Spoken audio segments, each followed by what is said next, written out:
The white fox-faced man entered the Biling mansion unimpeded, a place that was once trampled by the Biling iron cavalry, and for those from the rivers and lakes whose homes and sects were destroyed, it is not only difficult to enter, but also fraught with danger, known as one of the three forbidden perils alongside the Wu Di city, which houses the second in the world Master, and the Wu family sword tomb, where swordsmen devote their lives solely to the sword. Wu Di city is home to an old monster who looks down on the masters of the world. The sword tomb is inhabited by emaciated swordsmen who are only allowed to use or even touch swords for their entire lives. As for the Biling mansion, in addition to the Biling iron cavalry guards, there are countless hidden masters lurking in the shadows. In that martial arts disaster, Su Xiao not only killed countless famous martial artists like Cutting Grass, but also recruited a considerable number of lackeys with poor character but abnormal strength. From Su Xiao, an unknown soldier, he has hardly taken off his armor or dismounted in nearly 40 years, rising steadily as if without end, enough for this great demon head who is feared by all martial artists to support countless guests, persuaders, knights, and assassins, bestowing them with heavy gold, beautiful maids, or fame and power. After the construction of the martial arts library, various martial arts enthusiasts came to study and were willing to serve and guard for the king of Biling. Who would dare to provoke Su Xiao? The only one who dares to call himself Yi in front of Su Xiao and be rude is Su Fengnian, who leads the white fox-faced Nangong Pui into the mansion. At this moment, the prince briefly introduced the scenery of the mansion to the white fox-faced man, who only knew his name. As Su Fengnian said, he could not bear hardship or learn martial arts, and had only the martial arts library that all martial artists in the world dream of, but only knew how to read some miscellaneous books of minor sects inside. Therefore, Su Fengnian did not have much profound feeling for the hidden dangers in the dark corners of the mansion, while the white fox-faced man did not dare to be careless. When he arrived at the majestic Tingqiao Pavilion, he looked up at the top of the pavilion with complicated eyes. Although it is called a pavilion, it is actually a proper attic with a pointed top, layers of eaves, and a panoramic view. Su Fengnian chuckled and said, "It is claimed to be a 6-story building, but in fact, there are 9 floors. The number starts from 1 and ends at 9, but I'm afraid that someone in the capital will gossip if it becomes like this." As you can see, the first 4 floors have corridors, and the 5th and 6th floors can be used as lookout halls. There are no books or items on the top floor, and it is empty. There are 5 people in the cabinet who are responsible for placing the martial art secrets from the bottom up according to the difficulty of cultivation. They should be the so-called guardian of the cabinet in the rivers and lakes, all of whom I have known since I was a child, and they are very mysterious. There is only one person copying the book. I learned calligraphy and painting from him. He is a consumptive, more like a ghost than a ghost, but he still loves wine. Every time I go upstairs, I have to bring him wine. If the martial arts slaves guarding the cabinet are masters, I believe it. If my half-teacher is, I will jump down from the 9th floor. The white fox-faced man did not ask for more and did not even appreciate the 10,000 carps in the lake.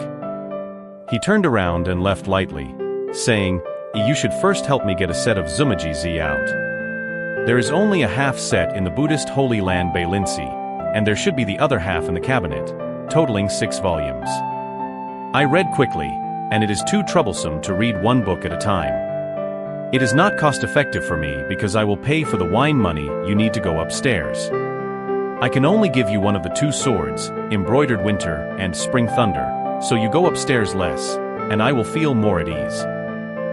Su Fengnian asked softly with a hint of bargaining, "Can I have the Spring Thunder?" The white fox-faced man is indeed a straightforward man. Without hesitation, he said, "Yes." Su Fengnian was surprised and said, "Are you really willing to give it up?" The white fox-faced man, who was leaving directly, said calmly, "There is nothing in this world that cannot be let go." Su Fengnian, who was following behind, curled his mouth and said disdainfully, "I'm afraid only a person who is alone has the right to say this." The white fox-faced man settled down in a quiet courtyard not far from the prince's courtyard, living a life that Su Fengnian thought was extremely boring, reading all night, and it seemed that he was only one step away from chiseling the wall to steal light and hanging a beam to pierce his buttocks. Su Fengnian originally wanted to take this beauty to appreciate the scenery of the wind and the moon, but he gave up. In addition to entering the courtyard to send books and going to the Tingqiao Pavilion to return books, he only chatted a few words when sending books, all of which were superficial, and asked about the rivers and lakes.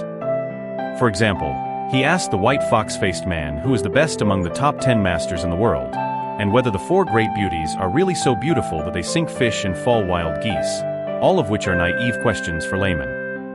However, the white fox-faced man, who is living under someone else's roof, does not have the idea of looking up to others.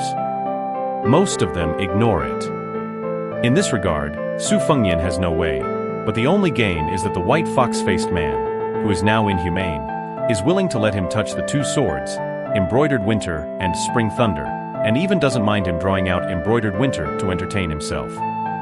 In this regard, the great pillar of the country turns a blind eye and has never asked a question. The news of the prince's return to the city spread, and on the same day, the great dandy of Lingzhou who was close to Su Fengnian ran to the door, and he was still sleeping at that time, and the great pillar of the country drove them all away. It wasn't until now that someone was able to enter the mansion to disturb. One is the second son of Lingzhou prefect Yan Jieshi, Yan Qiji, and the other is the notorious Fengzhou Li Gongzi, Li Hanlin. The former, unfortunately, has a name with a homophonic pronunciation, and is called Yi Chicken for me Zhe by the dandies in the nearby states and counties. But he is a rare gentleman, a scholar, but he is more lovable when he is a scholar. He is vague about small things, and he is very clear about big things. An Li Dai, who has a clear and elegant name, is a complete bully. Putting people into cages to watch the tragedy of dismemberment is just one of the abnormal interests of this top dandy in Fengzhou, and he is also a man-killer, especially fond of young scholars with red lips and white teeth, always with one or two pretty young scholars around to be favored and played with.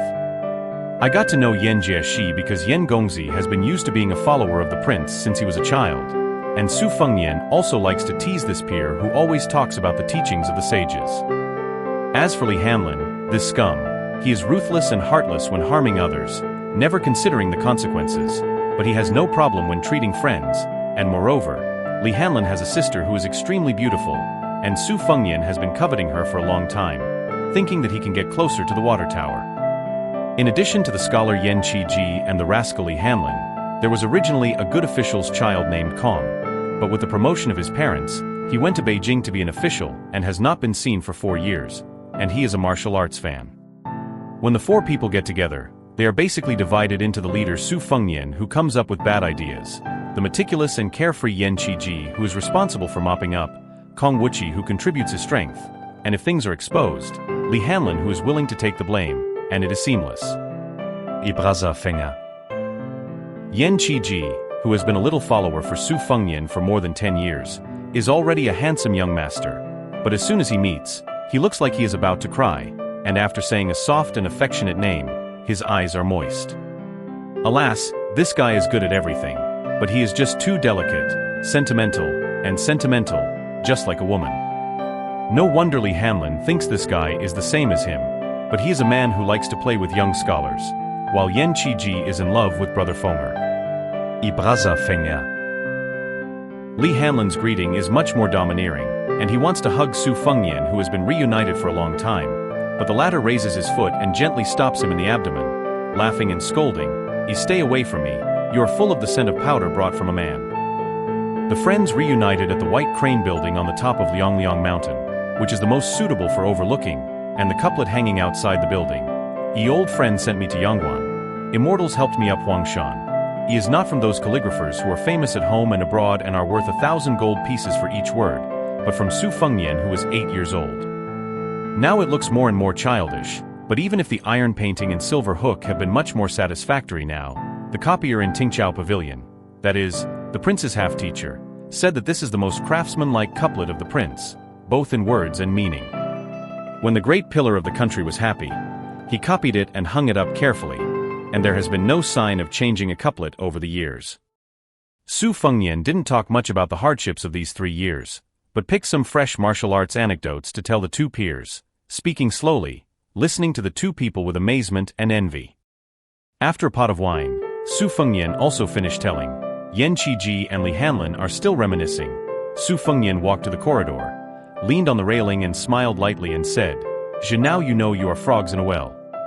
Brother Qi Ji will definitely read thousands of books in the future, and I have also walked thousands of miles. So what about you, Hanlin? The unbridled Li Hanlin scratched his head and said, otherwise, I will try to get a general to be, and kill 10,000 people? Yan Qiji despised and said, brute. Li Hanlin jumped up and said, dare you say that to the great pillar of the country? Yan Qiji was speechless, unable to respond for a while. Su Fengnian suggested, let's go out for a ride on horseback? Li Hanlin was the first to agree, and said with joy, then we must go to Zijin building. Yu Yue has not received a guest for you in these 3 years, and her reputation has been overshadowed by a new flower. Su Fengnian asked, do you have money with you? Li Hanlin patted his bulging belly and said, see, I stole 10,000 taels of silver tickets from the secret room when I went out this time. I'm willing to bleed for Brother Fengar. I'm willing to be confined even if I go back. Yan Qiji sneered and said, look at you. Li Hanlin is thick-skinned and said with a smile, then you steal some out. Don't say 10,000 taels, just 1,000 taels, do you dare? You scholars, you can only talk on paper. When it comes to real business like scolding and fighting, which time is not the 3 of us who work hard? Give you a naked woman, and you dare not roll on her belly, and you still dare to say I am unpromising. Yan Qiji's face turned red, and he snorted coldly. Every desolate night when Su Fengnian, who was used to the complaints and self-amusement, listened to the harsh snoring of old Huang not far away, he would miss the time when the best friends bickered, and the time when they rode horses together on the Nanhuai River, teased good families together, sang songs together on the Green Building, made trouble together, committed sins together, and got drunk together. The 3 said in unison, let's go.